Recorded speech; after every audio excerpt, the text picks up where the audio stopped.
Hello friends, welcome to our channel. Today we're going to take a look at another horrible case with you. The case of Christy Shawn. The tragic loss of a young woman named Christy Shawn and her husband Joseph Codd in 2015 shocked the quiet provincial town of Lear, North Carolina. This incident was one of the loudest and most brutal crimes in the history of this small community. At the time of the tragedy, the couple was joyously anticipating the addition of a new family member. However, the most horrifying aspect was that their perpetrator was someone they knew well, trusted, and considered a friend. Furthermore, they were not his only victims.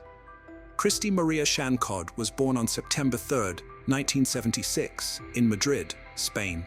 She was the only child of American military personnel.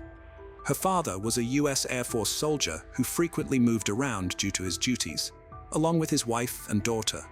The family did not stay long in Spain, moving to various European countries before returning to the United States.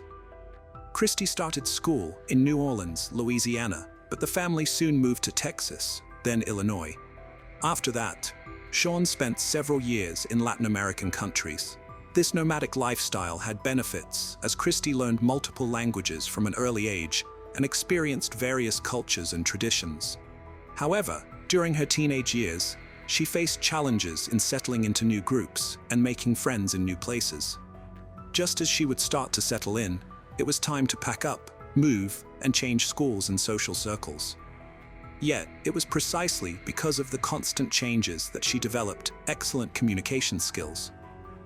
Christy easily found common ground with various people and was known as a sweet, sociable, and charming young woman. Additionally, from an early age, she actively participated in sports, including gymnastics and swimming. For some time, she took kickboxing classes. When Christy finished school, her father retired from the military, and the family settled in Beloit, Mississippi.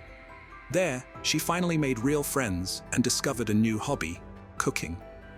The teenager enjoyed preparing various dishes, experimented a lot in the kitchen, and her culinary masterpieces indeed deserved attention and praise.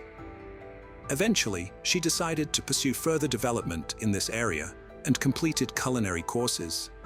Her parents thought she would become a professional chef, but unexpectedly, she also discovered her talent for acting.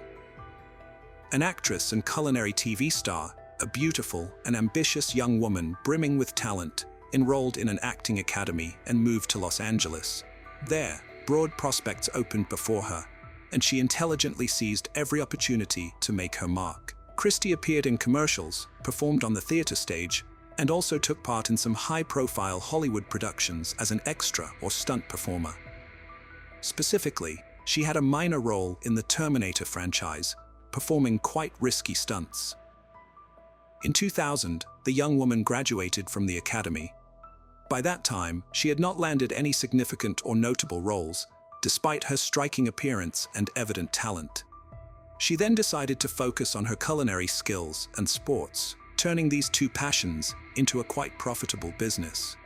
Christy participated in several popular culinary TV shows, which made her well known, turning her into a popular and recognizable figure. She made it to the finals of one season of the next Food Network Star, but unfortunately, she did not win, as the judges had mixed reviews of her culinary experiments. However, Shawn was not greatly dismayed, as she managed to attract considerable attention to herself. Thousands of people followed her on social media, keeping up with her life and creations. She actively promoted a healthy lifestyle, gave advice on proper nutrition, and even developed her own exercise routines to maintain good physical condition. About a year later, Christy founded and began successfully developing her own catering company. The company provided banquet services for various events and also retailed prepared culinary products. Her business was distinctive in that it focused on proper and healthy eating. Additionally, the menu featured her own original recipes, which she created and perfected. Soon, the young woman contemplated starting her own farm, which would grow healthy and environmentally friendly produce.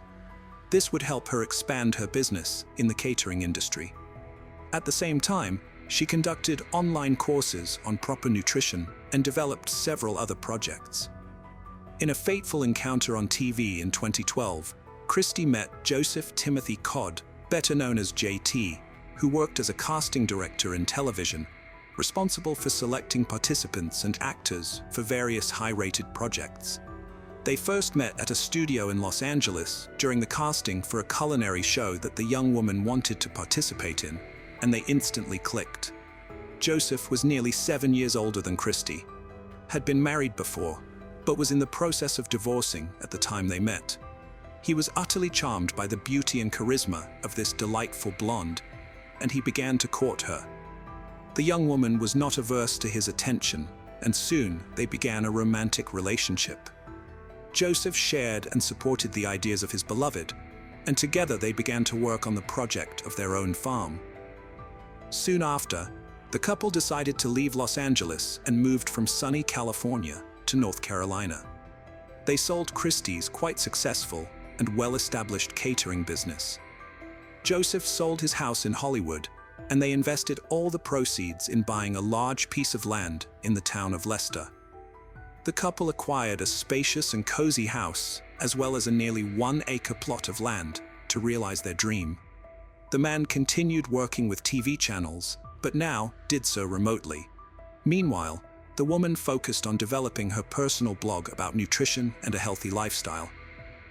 They were seen as an ideal couple, with a relationship built on love and harmony.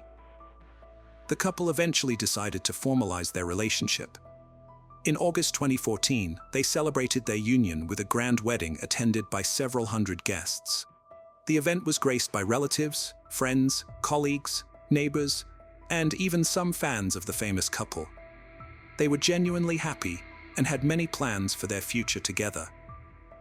3 months after their wedding, they received the news that they were going to be parents for the first time. Their joy knew no bounds. During a routine ultrasound examination after the new year, the doctor revealed that they were expecting a daughter. A few days later, during a phone conversation with her mother, Krista mentioned that they had chosen the name Skylar for their first child. The pregnancy was progressing smoothly and everything seemed perfect. However, their happiness was tragically cut short by the sudden disappearance of the couple. Christie, who was 5 months pregnant and actively preparing for the arrival of their baby, would frequently call her parents, who lived in another state, to share updates on her well-being and chat with her mother for long periods. On March 13, 2015, Christie's mother couldn't reach her daughter, but initially didn't think much of it. The same situation occurred the next day, with calls going unanswered. Both Christie and Joseph's phones were eventually turned off by March 15th, leaving her mother concerned as she lived in another state and couldn't quickly check on her children's well-being. As a result, Christie's mother contacted a close friend of her daughter named Cecily, who lived nearby and could go to their home to check on them. When Cecily arrived at the Codd residence, she observed both spouses' cars parked there. However, the front door was locked, and despite her attempts to get their attention, no one answered. Their phones had been switched off for 3 days, adding to the concern. Peering through a window, she spotted their cherished dogs left alone inside the house, which was unusual. Upon circling the property, she noticed the back door lock had been forcefully tampered with, suggesting a break-in. Cecily immediately contacted Christie's mother, who promptly alerted the authorities. The police confirmed signs of forced entry through the back door and found the interior in disarray, indicating a search had taken place. Valuables were missing, such as a jewelry box and a breached safe in the couple's bedroom. Despite the chaos, there were no signs of a struggle or bloodshed, indicating a non-violent disappearance. The culprit seemed careful, leaving no identifiable traces behind. While family members hoped for the couple's safe return, veteran officers held a less optimistic view. The investigation hit a roadblock early on with few leads. The missing couple had no known adversaries, making it difficult to piece together the events. Their phones were found at home, last active on March 12th, receiving only incoming calls after that day. Subsequently, the police interviewed neighbors in search of any unusual occurrences. One neighbor reported seeing a local resident dumping a large parcel into a trash can near the Codd's home. On March 15th, he didn't think much of what happened in the morning. But when he heard about the disappearance of the couple, he thought the information could be helpful for the investigation. Unfortunately, checking the bins was no longer an option, as the trash had already been taken to the dump the day before. Any potential evidence would now have to be searched for there. However, the police wanted to talk to the person who got rid of the strange bundle first. The person turned out to be a 36-year-old man named Robert Jason Owens. He lived on the same street and was well known to the couple, even considered a close family friend. Robert, who worked as a handyman, had helped Christy and Joseph when they first moved into their new house. They became friends, and they even invited their new friend and neighbor to their wedding. Although at first nothing seemed suspicious, some locals described Owens as odd and unpredictable. On March 16th, Robert was asked to come to the police station for questioning. Initially, he denied any involvement in the couple's disappearance and claimed to know nothing about the bundle mentioned earlier. At that point, there wasn't much evidence to charge him with, except for an unverified claim from another neighbor. However, things took a sudden turn that evening after investigators discovered the same strange bundle at the landfill.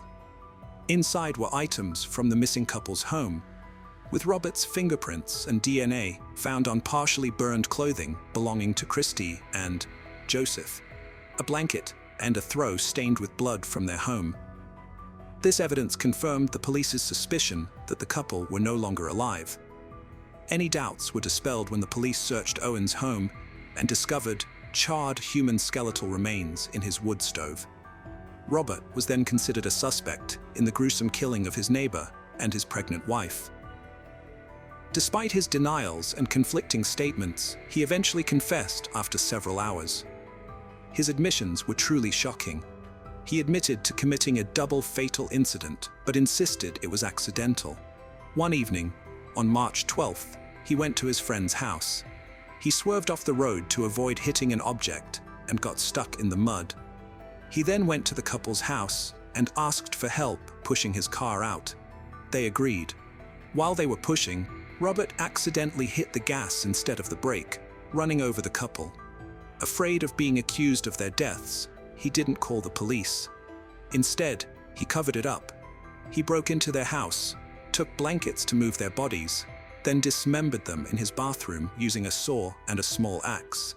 He threw their bodies into a fire on his stove, but kept their clothing, blankets, and footwear. He disposed of these in a trash bag and threw it away, thinking no one would find them in a landfill.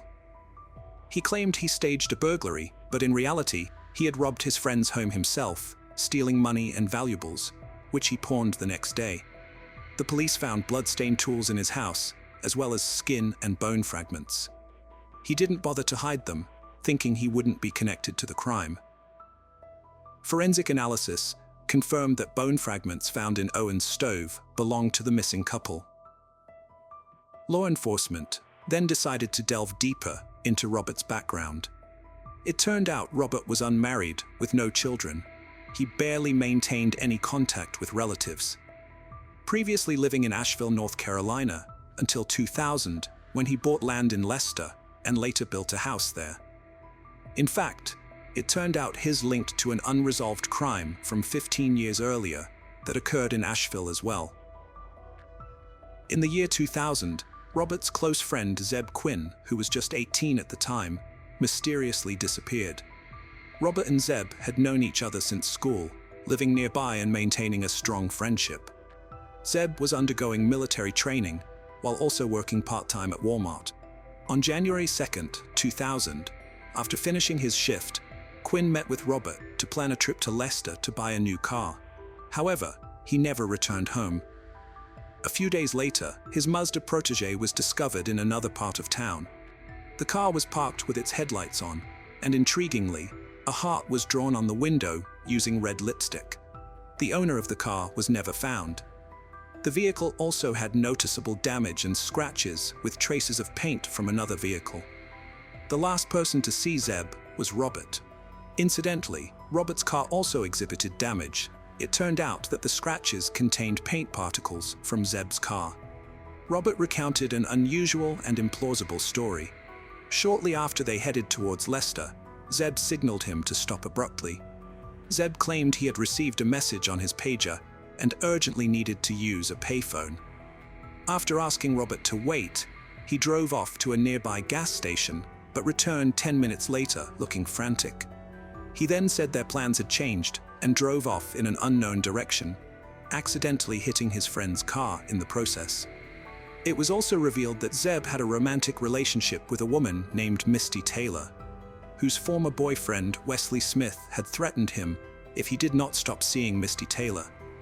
Smith and Owens were questioned about the case.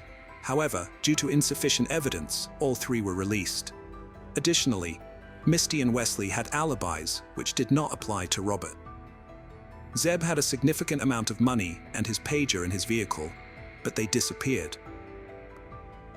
It's unknown what message he received on his pager, if any. The investigation suggested there might not have been a message. A strange incident occurred when someone called Walmart claiming to be Zeb the day after he went missing, saying he was sick and wouldn't be coming to work. However, the colleague who answered found the voice unfamiliar. The call was traced to a Volvo plant where Robert worked. Owens later admitted to making the call at a friend's request. No new evidence or witnesses have emerged, leaving Zeb Quinn still missing. 15 years later, Owens was interrogated again and suspected of involvement in Zeb's disappearance. In June 2015, the case was reopened, revealing unexpected details. Although Robert stuck to his original story, a thorough search of his property uncovered a detached concrete slab with a walled-off cavity containing charred human bone fragments. Unfortunately, the remains were too damaged for DNA analysis to confirm if they were Quinn's. During an interview with a neighbor, more surprising details emerged. An elderly man living nearby recalled an event from January 2000 when young Owens had just bought the land and started building his house. One evening, Owens ignited a fire that produced a strange, sickly sweet odor. The neighbor confronted him because the wind was carrying the smell towards him, almost making him ill. Soon after, Owens covered the fire pit with concrete, claiming he intended to construct a small fountain there, a plan he never carried out. The neighbor had forgotten about the foul-smelling fire until 15 years later, when the police showed up at the property. Owens eventually admitted to being involved in a crime and shared a completely different account. According to him, Zeb was murdered by his uncle, Walter Owens, who had been hired by Wesley Smith to get rid of Misty's new boyfriend, whom Smith still loved. Robert stated he was unaware of this scheme at the time. His uncle had asked him to lure Zeb to a secluded location. Upon reaching a wooded area on the road to Lure, Walter instructed them to halt their car and signal Quinn to do the same. Once Quinn stepped out of his vehicle, Walter shot him quietly and then instructed Robert to assist in dismembering and packaging the body. The remains were incinerated on Robert's property that same night and encased in concrete. As Walter Owens had passed away several years before his nephew's confession, interrogating him was no longer an option. Despite Robert's gruesome revelation, no evidence was discovered at the alleged crime scene, making the account appear highly implausible. Details concerning legal proceedings, a plea agreement, and final judgments remain unclear, but are crucial for achieving true justice in this distressing case. Robert initially faced serious charges including first-degree double murder, murder of an unborn child, dismemberment, concealment of evidence, burglary, and robbery, which could have resulted in the death penalty. However, it was later revealed that he had long struggled with depression and mental disorders, necessitating strong medication. His lawyer used this information to argue an insanity defense, potentially leading to confinement in a psychiatric facility instead of prison. This outcome did not satisfy the prosecution or the victims' families. Simultaneously, an investigation into Quinn's case commenced, raising the possibility of the perpetrator evading punishment. In 2017, Robert agreed to a plea deal, confessing to the murder of the Codds in exchange for avoiding the death penalty. He was convicted of second-degree manslaughter, dismemberment and incineration of bodies, burglary and robbery, receiving a 59-year prison sentence. In 2022, Owens struck another plea deal regarding Quinn's case, admitting complicity in the murder and aiding in concealing evidence. This admission led to an additional 12 years being added to his existing lengthy sentence. Following sentencing, the murderer asked for forgiveness from the victims' families, maintaining his innocence and attributing the crimes to an unfortunate accident and his mental health challenges. However, the families of Christe and Joseph Codd, as well as Quinn's relatives, remained unconvinced. They could not accept the notion of unintentional murder, believing that Robert had acted purposefully and selfishly in both cases. An innocent victim of her spouse's perverse passion.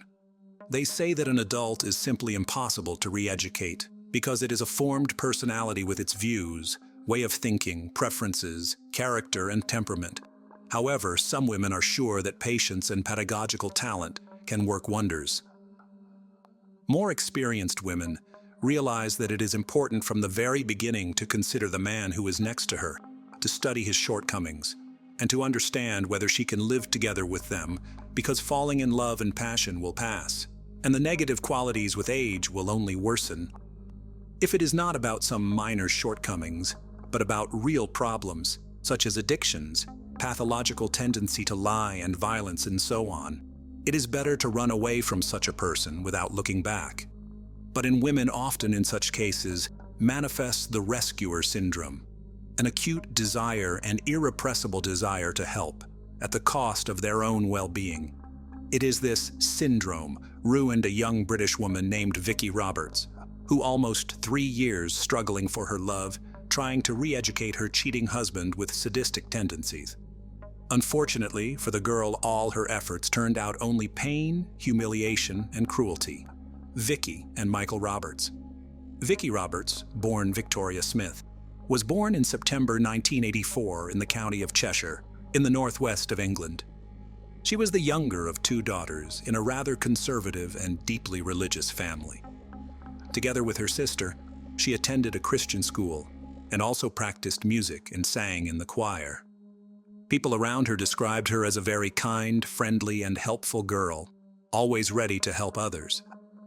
After graduating from high school, Vicky went to university and at the same time got a job in one of the stores of the chain IKEA to pay for her own education. It was there that the girl soon met a young man named Michael Roberts, with whom she first started a friendly relationship. The new acquaintance was only a year older than Vicky. He also got a job at IKEA in parallel with his studies, and he also played sports, carefully watched himself, and was able to make a pleasant impression on others. At first, the sociable and charismatic Michael seemed too talkative and overly intrusive to the modest Vicky, but he quickly managed to gain her attention and favor. It is worth saying a few words about Michael and his family. He was born in June 1983 in Warrington, Cheshire, and was the eldest of 2 sons in the family of a prominent chemical engineer. Parents brought up their children in strictness, and high expectations always laid on the eldest heir, who studied well at school, grew up ambitious, purposeful, and able to achieve what they wanted. The guy always had a lot of friends. He could easily become the soul of any company, but most of all, he was proud of his victories on the love front. Michael had a bright and attractive appearance, was tall, trim, with a good sense of humor, and the ability to show himself at his best. To everything else, this handsome man was also very intelligent, well-read, could easily support a conversation on any topic. Parents from childhood indoctrinated the eldest heir that he is the best, the most beautiful, intelligent, and will certainly succeed. All this probably provoked in the guy narcissistic disorder, which with age progressed. At the same time, Michael was always very afraid to upset his dad and mom, and therefore did everything to be the perfect son for them, and meet all their expectations. Roberts never had a permanent girlfriend. He regularly changed girlfriends and mistresses, could spin several novels in parallel, so that none of his passions did not realize that she was not the only one. The guy was confident in his irresistibility, could find an approach to any girl, and he really liked to conquer unavailable girls. This process he perceived as a kind of game or competition. Just such a modest and inaccessible girl was Vicky, which Michael decided by all means to conquer. At first, she stubbornly kept her distance and refused even innocent offers to walk after work or drink coffee somewhere. Smith spent almost all her time studying, and on weekends she went to church, so she didn't even think about dating, let alone any relationship. It took Michael a few months for Vicky to finally agree to go out with him. He was sweet, charming, touchingly courted her, gave her flowers, gifts, and little surprises. He even invited her to a family dinner at his parents' house, who liked Vicky very much and immediately approved of their son's choice. Vicky believed he was serious and gave in. He became her first man and remained the only one. She was truly happy around him, and it seemed like fate to her. Michael also seemed to fall in love and was ready to settle down, but it didn't last long. 50 Shades of Michael. From the outside, their romance seemed perfect. They were both young, attractive, full of energy, ambition, and made huge plans for the future. But soon Vicky realized that her chosen one has one peculiarity, namely, an irrepressible sexual appetite and passion for experimentation in bed.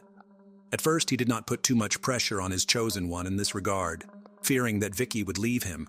But as soon as the guy realized that she would not go anywhere from him, he, as they say, opened the cards.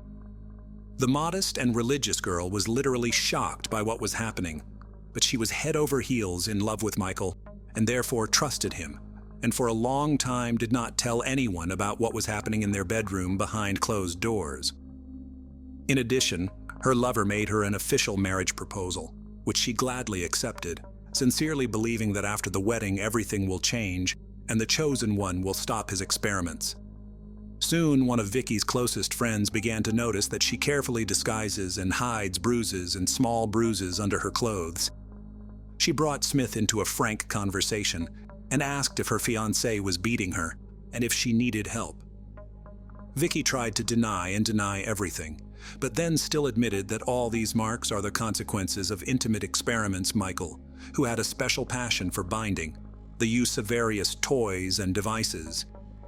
She also secretly told her friend that they have with the chosen intimacy happens up to 5 times a day, while he still remains hungry and unsatisfied. Michael considered himself a skillful lover, and intimacy for him was a kind of art and a way of self-expression. Sometimes he made concessions when Vicky refused to participate in some completely crazy and even dangerous experiments, but in most cases, he still managed to persuade the girl in love with him. Unplanned pregnancy. After defending her diploma, Vicky decided to change jobs and was soon hired as an account manager at a logistics company. Michael also quit IKEA and got a job as a sales consultant in one of the stores of a large retail chain, selling phones, laptops, and other electronics. He almost immediately became one of the best employees because thanks to his charisma, communication, and persuasive skills, he always exceeded sales targets. Soon, the new young employee was promoted to senior salesman, and the management seriously considered his transfer to the main office. But before that, he had to undergo training and improve his qualifications. Michael enjoyed attending training sessions, going on business trips to London, and was very proud of himself. He seemed to have forgotten all about his young fiancée and only remembered when he needed intimacy. They didn't talk about each other. They hardly ever went anywhere together, and outside the bedroom, Vicky seemed to cease to exist for him. At the same time, he began to have affairs on the side with colleagues, clients, and just casual acquaintances. Michael was literally obsessed and addicted to intimacy, and intimacy with different women, and constant new victories on the personal front were an important part of maintaining his self-esteem. At this time, Vicky discovered that she was pregnant and happily broke the news to her fiancé. They had already delayed the wedding, and it seemed to the girl that now Michael would hurry things up. But the news that he was going to be a father only made Michael angry and mad. He immediately began to insist that the child should be gotten rid of because they are still so young and they have their whole life ahead of them, and with offspring can wait. Vicky was shocked by such words, but flatly refused to terminate the pregnancy. Then the groom decided to press her in another way. Michael began to convince the bride that such news will cause anger in her religious parents, because their youngest favorite daughter lived with a man and got pregnant without being married. However, according to him, the termination of pregnancy will be hidden from everyone, and after the wedding, they will certainly have children. For Vicky, it was a difficult decision, but her chosen one had a real gift of persuasion, so that a few days later, she gave in to persuasion and went to the hospital. Unfortunately, it was not without complications. Vicky for a few days stayed in the hospital, and then it took her almost 3 weeks to recover her health.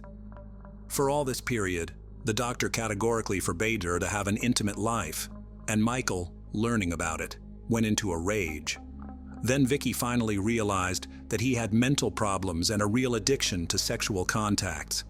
Beloved literally went crazy without intimacy and began to leave the house every day, explaining it with urgent matters at work. Vicky guessed that he was looking for intimacy on the side, but sincerely hoped that everything would change once they got married, and she would help him get rid of this addiction, a loveless marriage and an adult mistress. The engagement lasted almost 2 years, and the man, apparently, did not even intend to marry the chosen one, because the current state of affairs suited him quite well. He had a fiancée who faithfully waited for him at home and fully served him in the household, and numerous mistresses on the side which he regularly changed. Vicky always took him at his word, and even if she found out about his cheating, she always forgave him, as long as he promised that it was the last time and he would not do it again. But time passed. Vicky began to insist on marriage, as she wanted a full-fledged family and children. Also, this question was increasingly raised by her parents, but most importantly, the wedding was insisted on by Michael's parents, whom he really did not want to upset. Modest and sweet Vicky, they liked them very much, and they considered her a great couple for their son, and were constantly interested in when they will get married and make them happy with grandchildren. Not without the help of their parents, the couple organized a lavish wedding with a white dress, limousine, and a beautiful away ceremony. The newlyweds looked in love and happy. It seemed that they had a long life ahead of them. But hardly any of the relatives guessed about the dark side of the man, with which his young chosen one was already so well acquainted. The newlyweds settled in a large and cozy house in the prestigious area of Warrington, not far from Roberts's parents. Michael did not love his spouse, however. Marriage made him normal in the eyes of relatives and others. Vicky never complained to anyone about his strange predilections and constant cheating, and he could continue to change mistresses like gloves. At work, he was quite successful, got another promotion, and was making good money. After being transferred to a new office, Michael's direct boss was a certain Carrie Hall, the head of administration at Phones, 4U. She was 10 years older than him, had been divorced for a long time, and was raising a son on her own. At the same time, Carrie was quite attractive, well-groomed, and, as her position required, determined and strong-willed. For a long time, she did not pay any attention to the signs of attention that she was given by a young subordinate. However, for the guy, it became a kind of signal to action. He sought to achieve this woman, connecting all his natural charm and eloquence, and after about a month, Carrie reciprocated. Lovers began to meet regularly in hotel rooms, and their relationship the woman later described as turbulent, passionate, and full of experimentation. Carrie was a mature, self-confident woman. She was undoubtedly flattered by the attention of such a young man, and she was also not opposed to trying something new, so Michael could realize with her those fantasies, which did not dare his modest wife. He constantly lied to his wife about being late at work, attending corporate trainings and the like, and told his mistress how unhappy he was in marriage, that this union was a mistake of youth, and said that he was ready to divorce, but his wife does not give him a divorce. This relationship with Carrie lasted more than a year, but since the woman had no illusions about Michael, she did not insist on divorce, and she was quite satisfied with their meetings in hotels, marks on the body, and dangerous games. After the beginning of relations with Michael, Carrie began to give preference to buried clothes with long sleeves and high throat, which was unusual for her. The woman was actively engaged in sports, and always liked to show others her stunning figure.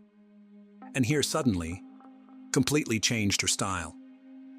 Once Hall admitted to her close friend that her lover loves to experiment in intimate terms, and sometimes these experiments go beyond reason. As evidence, she showed a bite mark on her chest, which Michael left in a fit of passion. Also on her neck, there were blue marks from squeezing by his hands, and on her wrists, there were marks from the ropes, with which the boyfriend liked to tie her so that she was completely in his power. The friend was horrified and suggested that Carrie go to the police, but she refused, noting that all this was consensual, and in most cases, he warns her about what he is going to do, but the process itself can get out of control.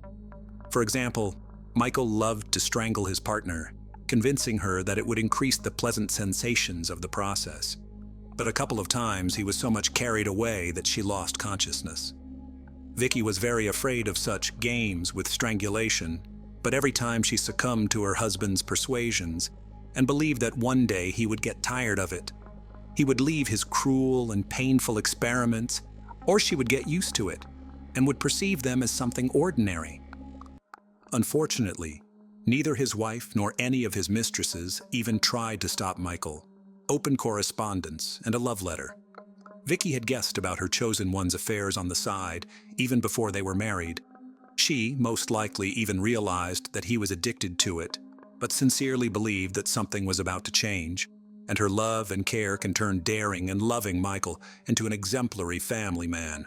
But after the wedding, the situation only worsened, and the young husband himself denied his cheating, and he did it very convincingly.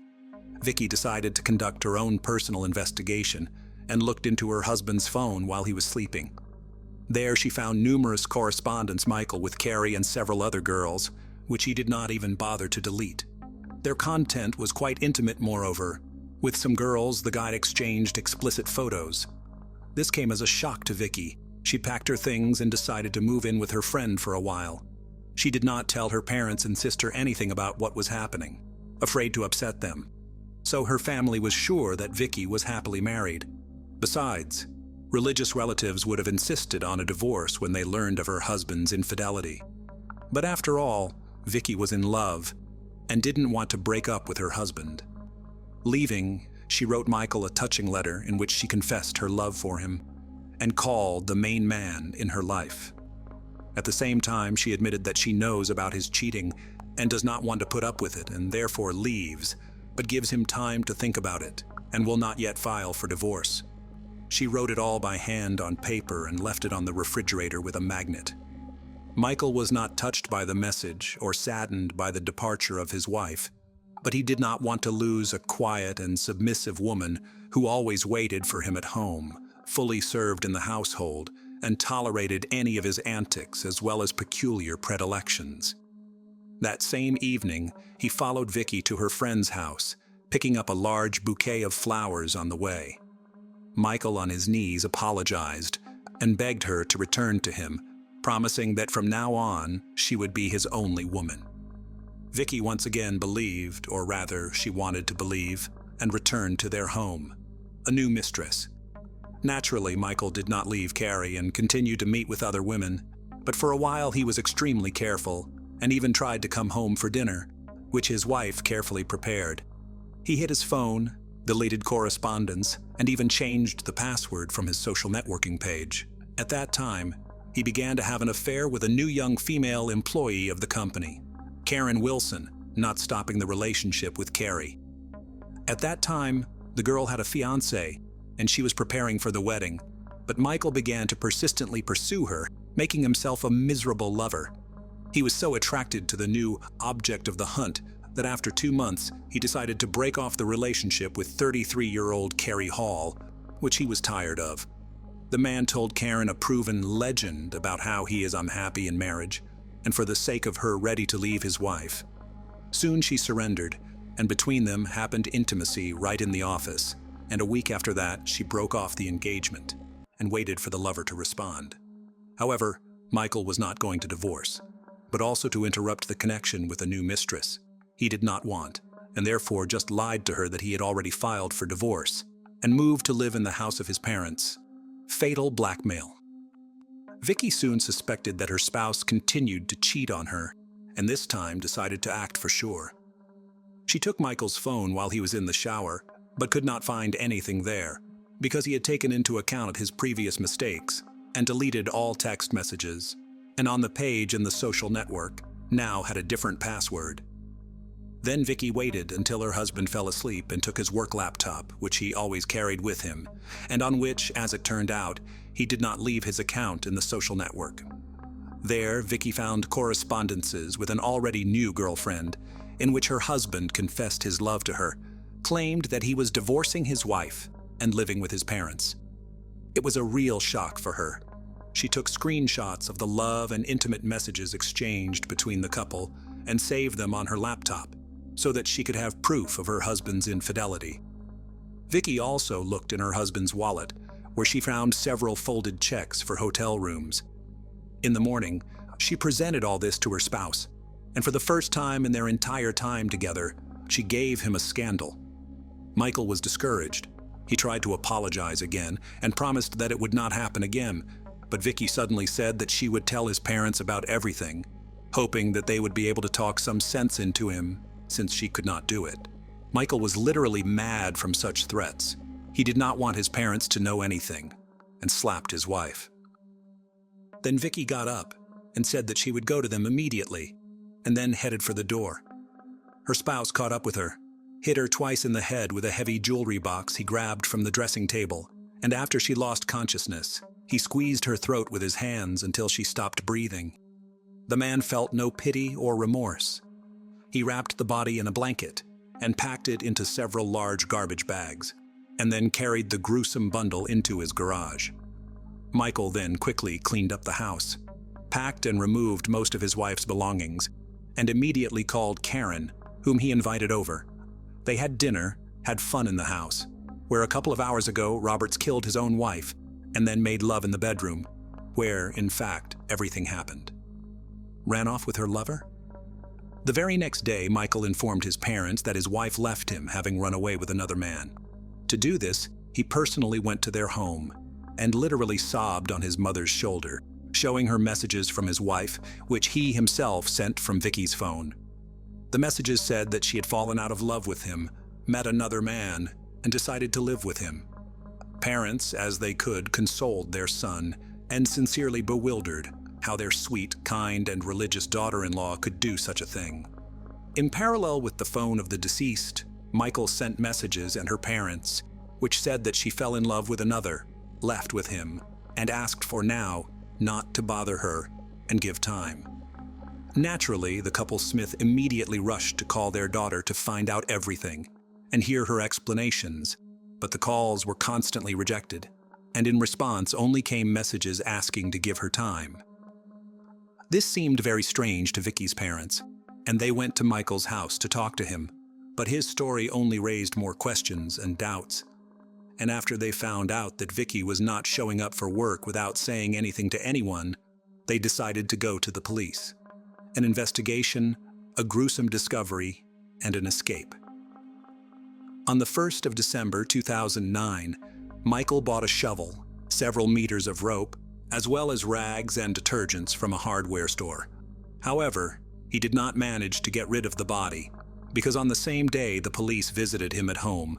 Then the police could not find anything suspicious, but Michael's behavior and story raised a lot of questions and doubts. However, the strangest thing was that they did not pay attention to the huge package in the corner of the garage during the inspection.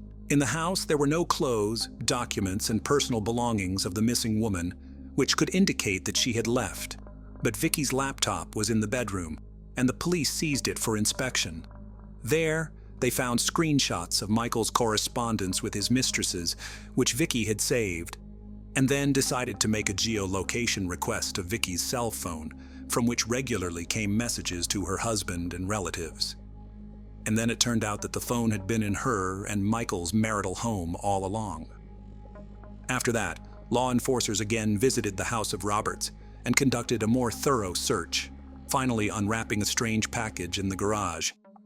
The find shocked everyone present, but then it was discovered that Michael, who had been walking with the police all this time, disappeared somewhere right under their noses. He took with him a wallet with cash, so that several days he managed to hide without giving himself away. Arrest, trial, and conviction. When the money ran out, Michael came to one of his mistresses, whose name was Lavinia Talley, and asked to live in her house for a while. In the evening, the girl heard from the news that her lover was wanted on charges of murdering his wife, and immediately, without hesitation, reported to the police about his whereabouts. At the time of his arrest, Michael was crying and said he was innocent of anything.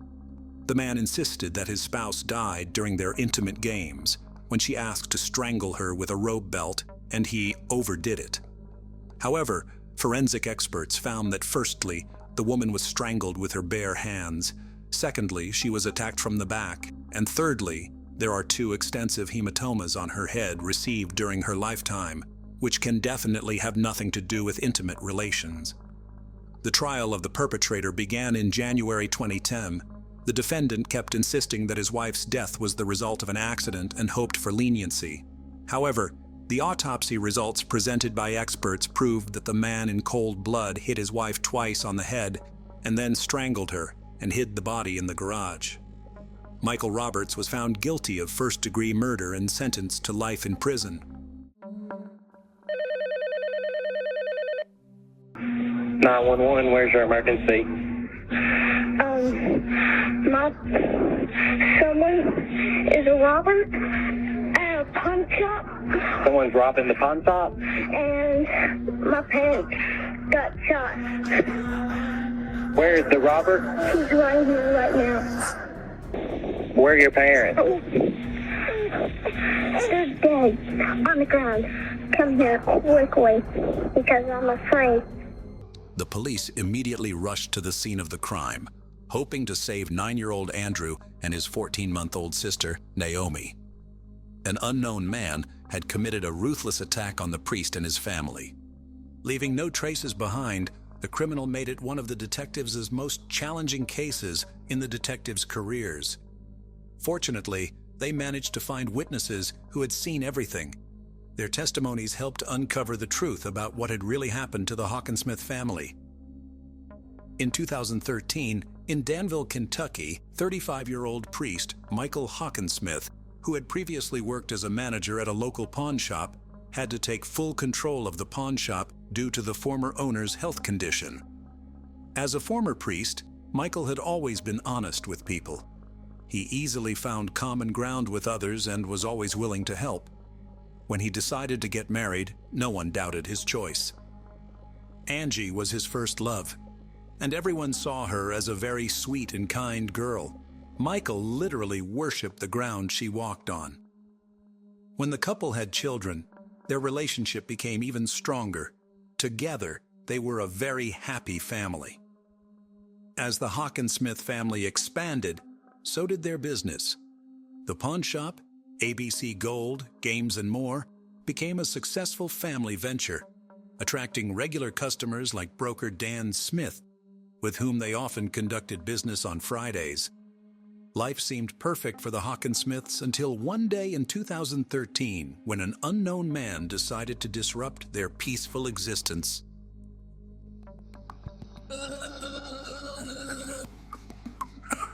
911, where's your emergency?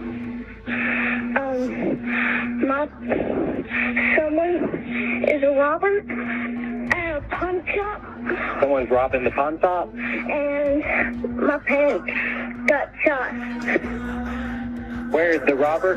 He's right here right now. The robber, does he have a gun? Yes. He shot my parents. Okay, can he see you? I'm in the back right now. You're in the back? So the robber's up front of the store? Yes, but I don't know if he's here or not. But come quickly. Where are your parents? They're dead on the ground. Come here quickly because I'm afraid. Please hurry. Okay, they're coming, okay? 6 minutes after the phone call, police officers arrived at the scene of the crime. When they entered the building, their attention was immediately drawn to a large bloody trail which led them to Michael Hawkinsmith. Moments later, they found his 38-year-old wife, Angie, and on the other side of the counter, they discovered the third victim of the crime, 60-year-old broker Dan Smith. All three victims had gunshot wounds to the head and torso. A few minutes later, officers found Andrew Hawkinsmith and his little sister Naomi hiding in a closet. The officers' accounts indicated the unimaginable horror these young children had endured. Suddenly, the 9-year-old boy and his 14-month-old sister were left orphaned, having lost both parents. Upon examining the crime scene, police found 14 spent .22 caliber shell casings and 3 intact bullets, along with a briefcase that belonged to Dan Smith. The victim's personal belongings and all the cash in the register were left untouched, suggesting that robbery was not the motive for the crime. Unfortunately, there were no surveillance cameras in the pawn shop, posing a significant obstacle to the investigation. The police had no choice but to rely on finding potential witnesses to the crime. An employee of the nearby Rainbow Cleaners was able to describe a car that had parked near the building that morning. It was a silver minivan, driven by a large man with a thick beard. While one group of investigators searched the surrounding area, another informed the closest relatives about the tragedy that had befallen their loved ones. Michael's parents found it difficult to accept the circumstances that someone in their right mind could wish harm to their children. Nevertheless, they tried to find any positive aspect in the situation, and the fact that their grandchildren had survived could not but rejoice them. If it hadn't been for Andrew and Naomi, I think it was worth. Soon, the tragic news reached the daughter of the third victim, Dan Smith. He was involved in buying precious metals and skillfully adapted to the specifics of his work, easily finding common ground with different people. His business involved handling large sums of cash, sometimes exceeding hundreds of thousands of dollars. This led the police to consider the theory that Dan Smith himself could have been the primary target of the criminal. Tracking the man's movements revealed that before he arrived at the ABC Gold, Games and More pawn shop, he had visited Lawson's jewelry store in Harrodsburg, located 10 miles northeast of Danville. In the jewelry store, investigators found a surveillance camera positioned on the far wall to capture every visitor entering and exiting the store. They hoped that the recording would help them determine if anyone had been following Dan Smith. Smith entered the store at 8:16 in the morning, and there were no other customers in the building at the time. He was carrying the same briefcase that was later found at the ABC Gold, Games and More pawn shop. After greeting the woman behind the counter with a smile, headed to the back of the store. Sometime later, Dan Smith reappeared on the footage, coming out from the back of the store, saying something to an elderly woman who had just entered, and then immediately leaving. It was a typical day in the life of the jewelry store. The external camera recording showed nothing suspicious.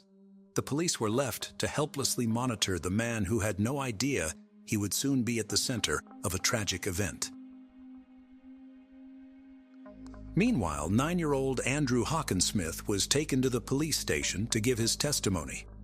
Andrew described how he had been at the pawn shop with his parents when Dan Smith arrived carrying a bag full of money. While his father and Dan were talking, the stranger entered and immediately demanded the bag. According to the boy, Dan Smith immediately handed over his briefcase, after which the stranger shot him.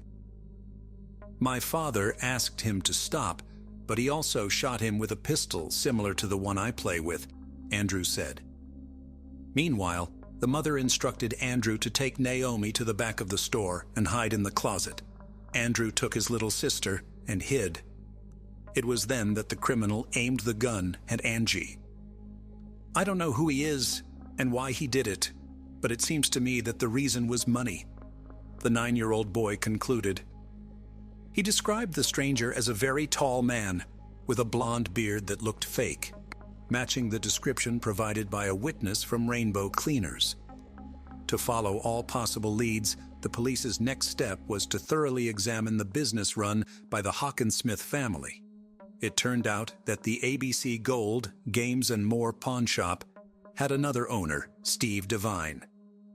While he usually attended Friday deals with Dan Smith, he was absent on the tragic morning of September 20th. This information raised concerns, making determining his whereabouts a top priority. Steve Devine explained that he had developed an allergy that morning and was forced to cancel all his appointments, a story confirmed by his wife.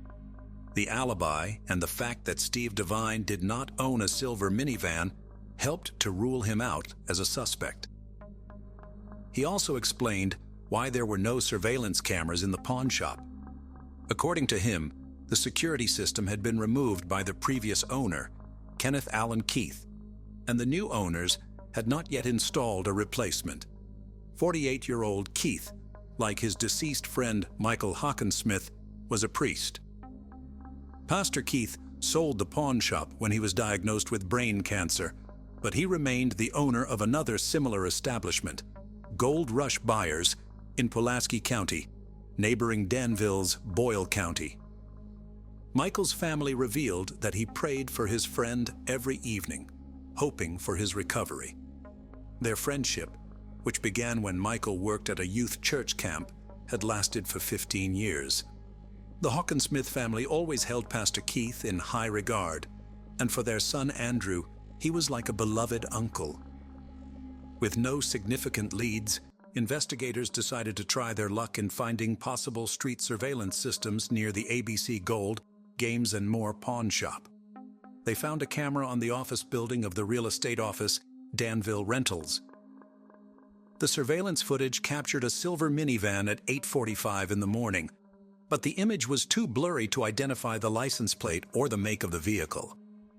Once again, the police had to rely on the witnesses' testimony from Rainbow Cleaners, which described the car as an old model with a distinctive square body shape. The car in the video clearly showed a square rear bumper that matched this description. The color, type, and shape of the car all indicated that the police had found the criminal's vehicle. They continued to search for surveillance systems farther and farther from the pawn shop. At 8:17 in the morning, the camera at the local Ephraim McDowell Hospital captured the same vehicle. And finally, investigators were able to determine that it was a silver Dodge minivan. Michael and Angela's family organized a candlelight vigil in their memory. Hundreds of compassionate people attended that evening, demonstrating the depth of love for their lost ones. Similarly, like the Hockensmith family, Dan Smith's close relatives were outraged that the whims of another had led to the loss of their loved one. Despite their grief, they chose not to let anger overshadow their other emotions and joined in the funeral proceedings. Meanwhile, the Danville Police Department appealed to the public for any information about the criminal or his vehicle. Immediately after this, on September 24th, the police received a call from Tracy Harold, a pastor in Warren, Michigan. He claimed to be a friend of Kenneth Keith and mentioned that during their last conversation, they touched on the topic of the murder in Danville, and at that moment, Mr. Keith seemed to change. Pastor Kenneth Allen informed his friend that on that particular day, he was driving to Danville for medicine for his wife. He also expressed a sense of guilt for what happened, as he had given Michael Hockensmith the opportunity to become the owner of his former business. Keith put forward the theory that Dan Smith himself could have been the main target of the attacker. Keith explained that Dan would come to him every Sunday to pawn all his gold, always carrying large sums of cash with him. Keith speculated that someone might have tracked Dan's route and ultimately targeted him, but there was more to the story. As it turned out, the pastor's relationship with the Hockensmith family was not as everyone had believed. Between you and me, brother, they were crooked people. They went into it with the whole point from day one to take over that business from me. These words raised suspicions, leading to Pastor Keith being added to the list of suspects. To verify his alibi, investigators decided to review the surveillance footage from the Good Neighbor Pharmacy, where, according to the pastor, he bought medicine for his wife. At 9:24 in the morning, a man entered the pharmacy, indeed Pastor Kenneth Allen Keith, but he looked nothing like the man who had committed the triple attack just minutes earlier. He was not wearing a green jacket or a beard, which were distinctive features of the assailant. However, this did not rule out his involvement in the attack. There was a 7-minute gap between Andrew Hawkinsmith's call to the police and the pastor's arrival at the pharmacy. The police decided to check if it was possible to travel from the crime scene to the Good Neighbor pharmacy in such a short time. They found that the trip took about 5 minutes in total, so it was plausible to commit the murders, quickly get into a car, and reach the pharmacy to establish a solid alibi. The key clue was that Pastor Keith had an unregistered 2008 Dodge minivan, which was silver. However, all the evidence found was circumstantial, and it was not enough for an arrest. So, investigators turned to Tracy Harold to participate in a series of fake phone calls aimed at the suspect. Luckily, Tracy agreed. During these calls, Pastor Keith finally revealed his true feelings towards the Hawkinsmith family. When somebody's being murdered in such a heinous way as what this was, you want to make them, out to be saints. I understand that. Mm-hmm. But between you and me, brother, they were crooked people. Is that right? They went into it with the whole point from day one to take over that business from me. I don't mean to speak ill. No, hey, man. Facts are facts. Yeah. And here's the thing. I can't tell nobody none of this because what does it make me look? Yeah. It makes me look like a perpetrator thing. And then, what everyone had been waiting for happened. Keith began discussing details of the case that had not been made public. I would be thankful, but I was at the party. I was having him the positive. Following that, Pastor Kenneth Keith explained that he left Danville and returned to Somerset.